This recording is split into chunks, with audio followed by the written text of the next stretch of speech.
Welcome to Newsmaking Headlines on June 27th. We all know now that Thailand has pulled out of the World Heritage Convention in protest against Cambodia's management plan for the Preah temple. But political critics believe that since this has come at a time when we are on the home stretch to the July 3rd election, the Democrat-led government's move is nothing but a way to help win votes from conservatives, nationalists, and those who are still undecided on whom to vote for.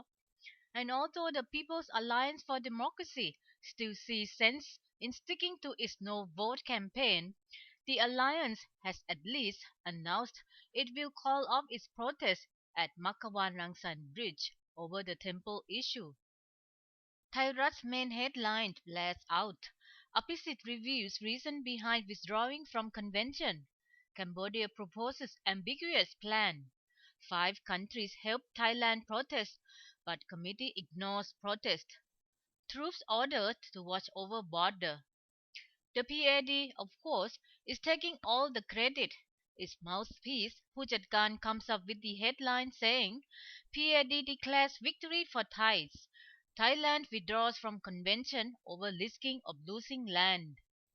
Yesterday was also significant, maybe even historic, as hundreds of thousands turned up to vote in advance. Matichon placed on this vote with its main headline stating, turmoil in advance election across the country. Many failed to be able to exercise their voting rights. Around 1.4 million people of the 2.6 million who registered for the advance voting exercised their rights yesterday. In the capital alone, 1.07 million had registered. Bangkapi district witnessed the biggest turnout, with about 60,000 voters showing up. You can imagine how bad the traffic jams must have been. That's why people did not get to vote in time. The Election Commission now aims to amend the law so that advance voting can take place across 2 days instead of one at present.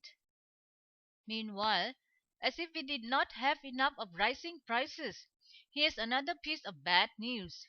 We may have to shoulder higher electricity costs. Several Thai newspapers have covered the news about a leaking PTT gas pipeline in the Thai Gulf.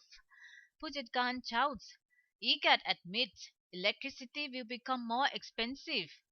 Thai Post meanwhile states PTT insists gas pipe leak will not affect ecological system. The company reasons that gas is lighter than air. So why and how did the all-important pipeline leak? An anchor of a ship belonging to Hyundai company broke the pipe. PTT will ask the company to pay for the damage. A tragedy that befell a dog lover also made the front pages. Thairat features a picture of 56-year-old Trusty Sukto with a caption reading, a victim of sadists. Its headline says, female school director grisly murdered, assaulted in lychee orchard while feeding dogs. The incident took place in Samut Songkram's Ampawa district.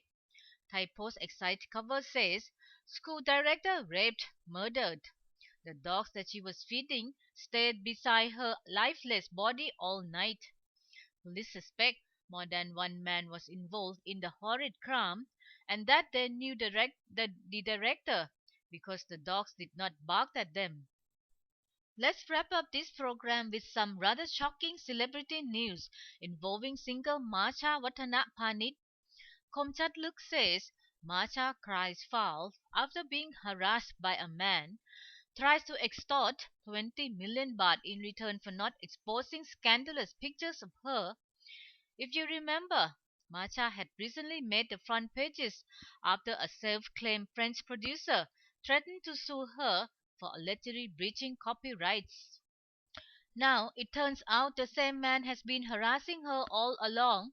She said he first borrowed money from her and then began blackmailing her. Some of her pictures were posted on the internet 2 months ago. The man first demanded 20 million baht not to post all the pictures and has now dropped the sum to 2 million. But Macha is determined not to give in. She said this bad experience of hers serves as a lesson for all women not to trust men easily. Heard that, young women? That's all, folks. Bye.